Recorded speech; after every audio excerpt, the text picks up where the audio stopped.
6월절은 민족적으로 이스라엘 백성들이 건진받은 이스라엘 역사에서 가장 최고의 사건이 바로 6월절로 말미암아 강력하고 큰 메시지가 되고, 근데 이제 6월절이 조금 더 심층적인 의미가 있습니다.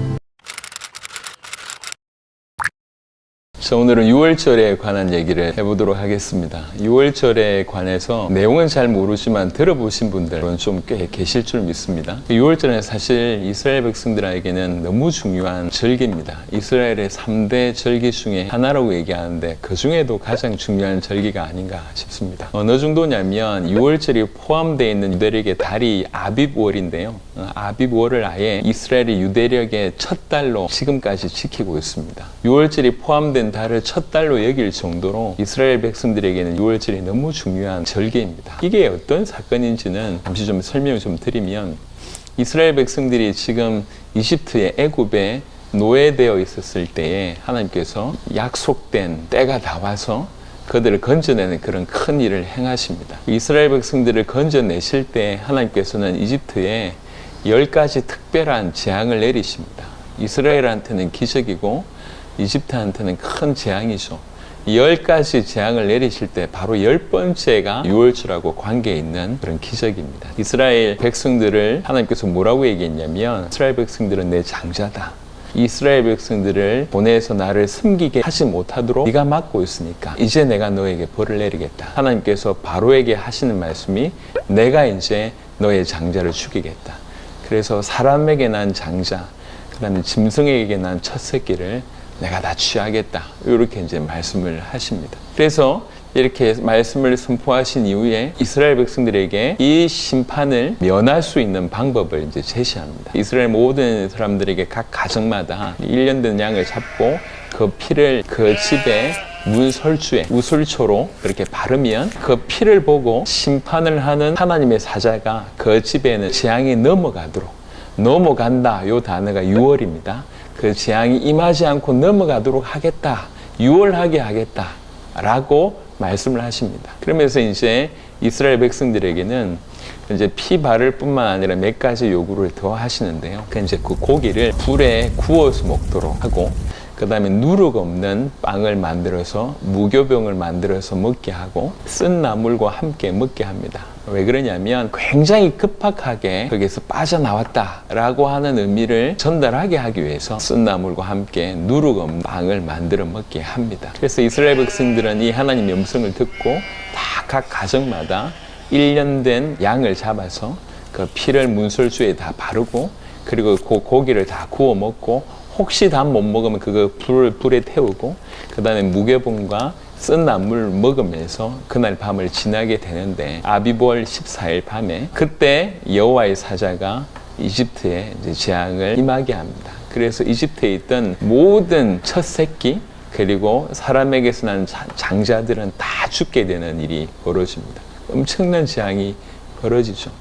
이 재앙이 임했을 때 비로소 바로왕뿐만 아니라 이집트의 모든 사람들이 손을 들게 됩니다. 더 이상 재앙을 못 견디겠다, 이런 말도 맞지만 또 한편으로는 그들이 가지고 있던 많은 것들이 무너진 겁니다. 바로왕이라고 하는 이 파라오가 생명을 주는 신인데, 하나님이 재앙을 임하시니까 생명을 주는 신의 장자도 죽고, 생명의 신이 주관하고 있는 나라의 장자들도 다 죽고, 첫 새끼도 다 죽으니 하나님이 완벽하게 승리하신 것이다. 이거를 이집트 백성들도 인정할 수밖에 없는 일이 된 겁니다. 그래서 더 이상 우리가 견딜 수 없다. 이러면서 이제 이스라엘 백성들을 보내게 되는 일이 벌어집니다. 이것에 기인해서 만든 절기가 6월절이라고 볼 수가 있습니다. 6월절은 민족적으로 이스라엘 백성들이 건진받은 이스라엘 역사에서 가장 최고의 사건이 바로 6월절로 말미암아 일어나게 되는 것입니다. 그래서 6월절은 이스라엘 백성들에게 구원의 메시지며 해방의 메시지가 된 것입니다. 6월절이 의미하는 조금 더 심층적인 의미가 좀 있습니다. 이스라엘 백성이 이집트라고 하는 나라에서 바로라고 하는 왕 밑에서 노예로 살고 있었는데요. 그 어떤 기적을 통해서도 빠져나올 수가 없었습니다. 그런데 6월절 어린 양의 피 바를 때 빠져나오게 됩니다. 구원받게 되는 것이죠. 이게 뭘 상징하냐면, 이집트는 이 세상을 뜻하고 바로왕은 이 세상의 임금인 사단을 뜻한다고 볼 수가 있습니다.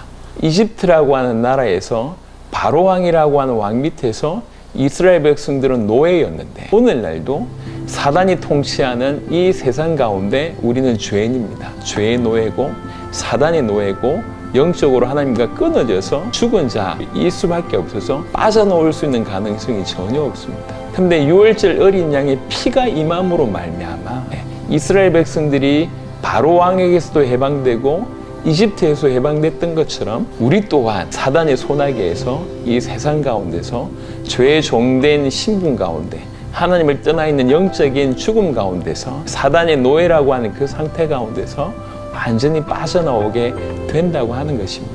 바로 이 유월절 어린 양이 그리스도이신 예수님을 뜻합니다. 고린도전서 5장 7절에도 유월절 어린 양이 바로 그리스도 예수임을 분명히 밝히고 있습니다. 조금 더 구체적으로 보면 유월절 지킬 때 그 재앙이 임하지 않게 됐을 때 했던 제일 첫 번째가 뭐냐면 어린 양을 잡는 것입니다. 엄밀하게 얘기하면 그 어린 양이 죽음으로 그 가정에 죽음이 임하지 않게 되는 거죠. 정확하게 말하면 그 어린 양이 대신 죽었다 이렇게 볼 수가 있습니다. 이게 바로 대속의 개념입니다. 어린 양이 죽음으로 우리가 살게 되는 것이죠. 우리가 죄 때문에 죽을 수밖에 없습니다. 사단의 자녀이기 때문에 사단이 가는 곳으로 끌려갈 수밖에 없습니다. 죄의 노예된 상태고 하나님과 단절되어서 원수되어 있는 상태입니다. 그리스도이신 예수께서 당신의 생명으로 우리 죄값을 대신 치르신 것입니다. 그것이 바로 그리스도 예수의 대속 개념이라고 볼 수가 있습니다. 그리스도이신 예수님께서 우리를 위해서 대신 죽으셨기 때문에 우리의 죄가 사해지는 바로 이 대속, 참된 구원의 의미를 설명하는 것이 바로 유월절입니다. 어린 양 대신 그리스도의 예수의 그 피로 말미암아 우리는 참된 구원을 받게 되는 것입니다. 그래서 사실은 유월절은 이스라엘의 명절이기도 하지만 가장 강력하게 우리에게 구원을 주는 근거가 어디 있는지를 설명하는 것이 유월절의 메시지라고 볼 수가 있습니다. 유월절의 어린 양 대신 그리스도 예수로 말미암아 그의 피로 말미암아 참된 구원을 받는다고 할 수가 있습니다. 안식일부터 시작해서 그 다음에 유월절을 지켜야지 구원받는다라고 얘기하신 분들이 있는 것 같습니다. 물론 성경적으로 일리가 없지는 않습니다. 그래서 얘기를 하는 것 같은데 하지만 조금 더 성경을 깊이 보시길 바랍니다. 안식일을 지키고 지금 우리가 율법을 지키고 지금 우리가 유월절을 지킨다고 구원받는 것이 아니라 그 율법의 실체 되시고 새 언약 되시고 유월절의 예표의 모든 것이 되시는 그리스도이신 예수님을 믿을 때 참된 구원을 받는 것입니다. 더 정확하게 알고 올바로 믿는 것이 더욱 중요하다고 볼 수가 있습니다. 유월절의 의미를 정확하게 깨닫고 유월절 어린 양의 피 대신 그리스도 예수를 발견하고 올바로 믿는 은혜가 여러분들 가운데 있기를 그리스도 예수 이름으로 축원합니다.